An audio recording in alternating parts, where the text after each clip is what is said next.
let me say the truth to you. Abortions defile every land. I have a few doctor friends, or I used to have one doctor friend in the teaching hospital here. One day he came to where I was staying, asking me, Oga, you used to go there. I said, I go there. They said there's somebody from that place that this year the person has attempted abortion 6 times. 1 year. Gets pregnant, boom. Gets pregnant, boom. And you know, God is merciful. When those people marry, they get pregnant the first night they marry. You see mercy, eh? So we began to cry. And the cry that night was that God will forgive us because we are abortionists.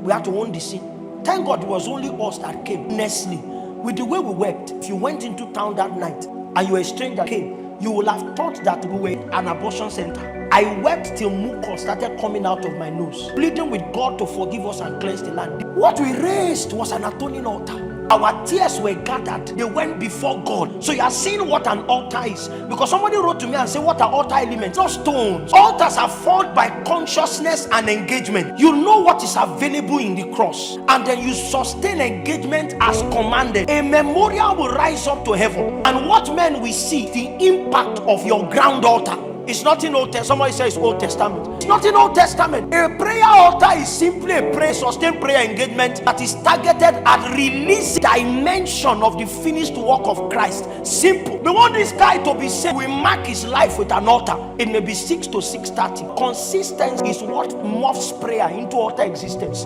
Consciousness. We will never glory in the fact that we do 5 a.m., 5 a.m., 5 a.m. Our glory will be in what Jesus has done, and our labors will be to see release the byproduct of his altar. That's what an altar is.